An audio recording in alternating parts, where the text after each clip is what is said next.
আমরা বিএনপিকে দেখলাম যে আসলে ৭১-এর পায়োনিয়ার হয়েছে তারা। বিএনপি ৭১-এর পায়োনিয়ার হয়েছে কখন?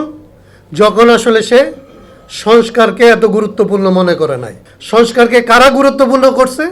যারা ৫ই আগস্টের আগ পর্যন্ত সংস্কার শব্দটা কোনোদিন বলে নাই, পর্যন্ত উচ্চারণ করে নাই, সেই জামাত ইসলামী এবং তার সঙ্গপাঙ্গরা যখন সংস্কারকে আঁকড়ে ধরছে, কেন ধরছে আপনারা জানেন?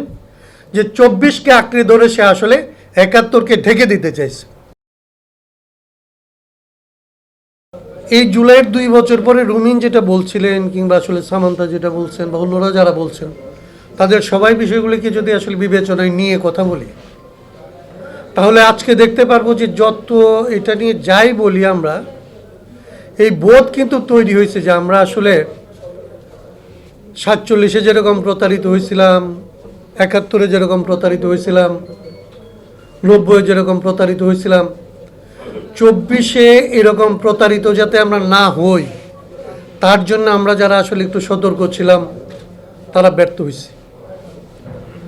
আমরা আসলে ২৪-এ একেবারেই গণতন্ত্র মঞ্চে, এখানে আমরা ২ সংগঠন আছি যারা গণতন্ত্র মঞ্চের ভেতরে ছিলাম।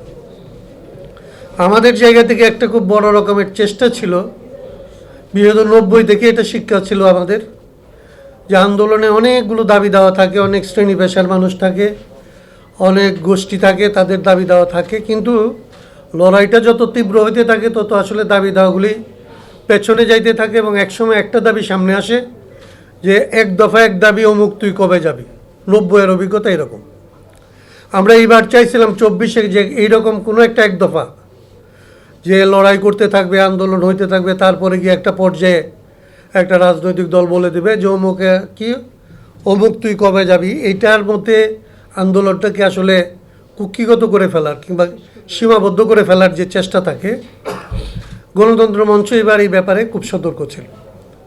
এবং আমরা যাদেরকে নিয়ে আন্দোলন করছিলাম, গণতন্ত্র মঞ্চ বলেন, বিএনপির সাথে আমাদের একটা যুগপথ লড়াই ছিল, বিএনপির বাইরে যারা আছে তাদের সাথে এক ধরনের বোঝাপড়া ছিল। ছাত্ররা যখন আন্দোলন শুরু করে, যেটা রুমিন খুব কারেক্টলি বলেছে, যে আসলে তার আগে তো একটা পটভূমি তৈরি হয়েছিল। ৩৬ দিন তো ৩৬ দিনও হয় নাই, ৩৬ মাসেও হয়নি, তার চাইতে অনেক লম্বা একটা পটভূমির উপরে দাঁড়ায় এই যে ৩৬ দিনের লড়াই যারা করছে, তারাও দেখবেন তখন এক দফা যখন যাবে, ৩ তারিখে যখন আসলে এক দফার ঘোষণা দিচ্ছে, তখন কিন্তু এটা এক দফায় থাকতে পারে না, এক দফার মধ্যে ২টা দফা ছিল। গণতন্ত্র মঞ্চ যেরকম বলতো যে আসলে সরকার এবং শাসন ব্যবস্থার বদল করতে হবে, একইভাবে ছাত্ররা যখন আসলে ৩ তারিখে হাসিনার বিদায়ের ঘণ্টা বাজাইছে, তখন তাকে বলতে হয়েছে যে কেবলমাত্র হাসিনার বিদায় দিয়ে হবে না, হাসিনার তৈরি হওয়ার জন্য যে স্বৈরতান্ত্রিক ক্ষমতা কাঠামো, এই স্বৈরতন্ত্রটাকে এমনভাবে নির্মূল করতে হবে যাতে ভবিষ্যতে আর কেউ হাসিনা হয়ে না উঠতে পারে। তার মানে রাষ্ট্রের সংস্কার বলেন, পরিবর্তন বলেন, মেরামত বলেন, রূপান্তর বলেন, যাই বলেন না কেন, একটা জায়গা ছিল যে কেবলমাত্র হাসিনার যাওয়া না, এই হাসিনাদেরকে তৈরি করে যে কাঠামো, সেই রাষ্ট্র কাঠামোর আসলে এক ধরনের রূপান্তর ঘটাইতে হবে, যে রূপান্তর ভবিষ্যতে আসলে কাউকে হাসিনার মতো একক ক্ষমতা সম্পন্ন, হাসিনার মতো একক জবাবদিহিহীন, কিংবা হাসিনার মতো আসলে লুটপাট করে সেই লুটেরাদেরকে প্রোটেক্ট করার মতো আসলে সাংবিধানিক ক্ষমতা কাঠামোটা থাকবে না।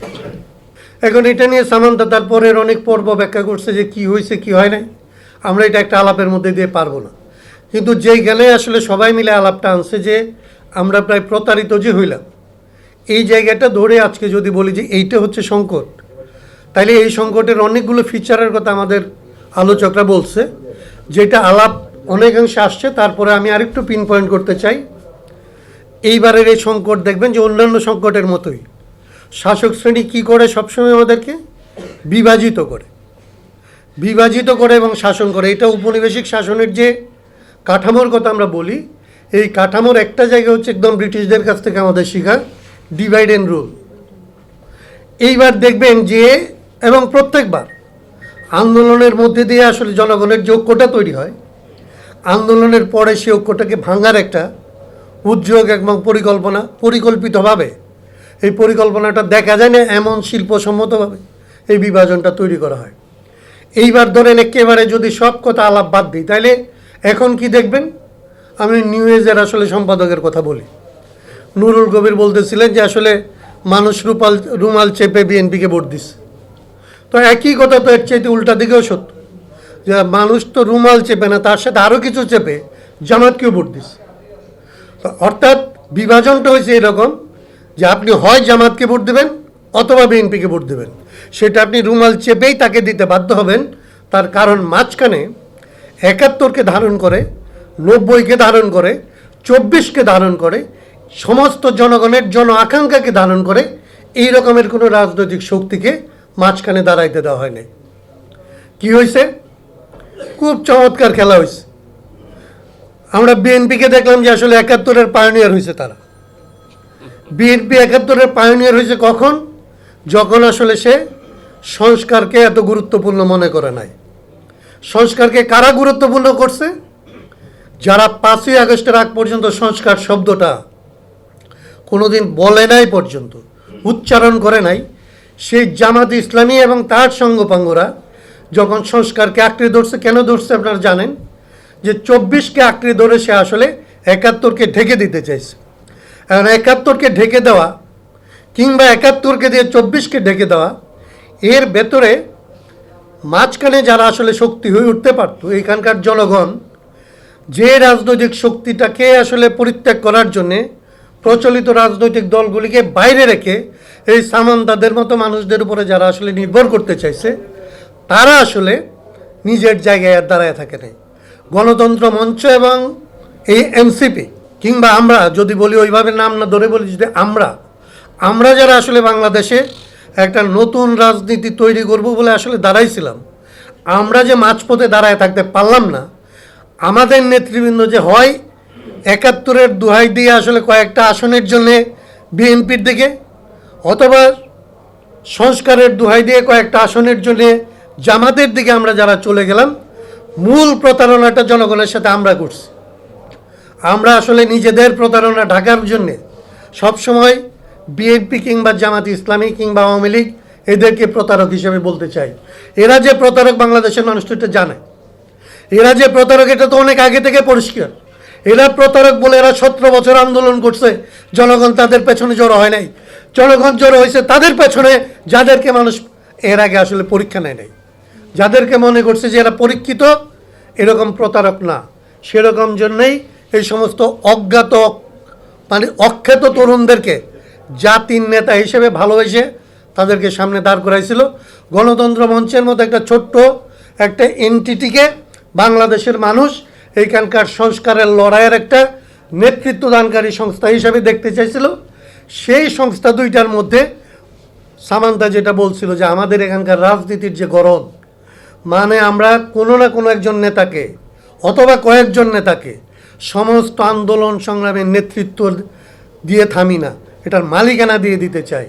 এবং আমরা এক দফা যেরকম এরকম বলি যে অমুক তুই কবে যাবি, আবার এরকমের উল্টাটা বলি যে অমুকের হাতেই আসলে বাংলাদেশের মুক্তি, অমুকেই আসলে এই দেশটাকে মুক্ত করবে, এবং অমুকেই জাতির পিতা, অমুকেই দেশের পিতা, অমুকেই সংস্কারের পিতা। এরকম একটা কিছু না বানাইতে পারলে আমাদের আসলে এই একরৈখিক যে রাজনীতি, এটার খায়েশ মিটে না।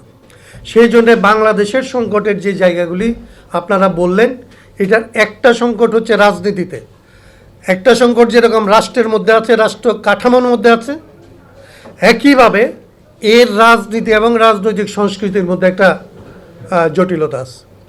এবং আমরা যখন আসলে রাষ্ট্র সংস্কারের কথা বলছি, দেখবেন যে আমরা রাজনীতি সংস্কারের কথা বলতে পারিনি। আমরা অর্থনৈতিক সংস্কারের কথা কিছু পরিমাণে তুলছি, কিন্তু এই অর্থনৈতিক সংস্কারকে আমরা আসলে ফোকাস রাখতে পারিনি। এইবারের যারা আসলে শহীদ হইলেন, তাদের যদি ডাটা নেন, তাহলে কতজন ছাত্র আর কতজন শ্রমিক মারা গেছে। যত ছাত্র মারা গেছে তার চাইতে ডাবল পরিমাণ শ্রমিকরা এবং গরিব মানুষরা এখানে জীবন দিছে। এই অভ্যুত্থানের মধ্যে তাদের তো কোনো স্টেক নাই, তাদের ব্যাপারে কোনো আলাপ হয় নাই। তাদের ব্যাপারে যে কমিশন করা হয়েছিল, সেই কমিশনেরটা ঠিক আছে, আসলে সামান্তা যেটা বলছে যে এই শ্রমজীবীদের জন্য যে কমিশন করা হয়েছিল, কিংবা আসলে শ্রমিক করতে শ্রমজীবী তো কেবলমাত্র না, জনগণের ব্যাপক অংশ যারা আসলে প্রাতিষ্ঠানিক শ্রমিক না, যারা এই দেশের জনগণের একটা বৃহৎ অংশ, যারা সেলফ এমপ্লয়েড, যারা নিজেরা ব্যবসা করে, ছোট কাজ করে, গরিব মানুষ, শহরে বান ভাঙ্গা, বাড়ি ভাঙ্গা, নদী ভাঙ্গা, এই যে উচ্ছন্নে যাওয়া মানুষেরা, এই যে কোটি কোটি মানুষের পক্ষ থেকে যারা আসলে জীবন দিছিল তাদের কথা আপনারা দেখেন। আমরা যখন আসলে সংস্কারের আলাপ করি, আমরা অর্থনৈতিক সংস্কারের আলাপটাই করি না। changeTV.press, এক ফোঁটা হলুদও নেই।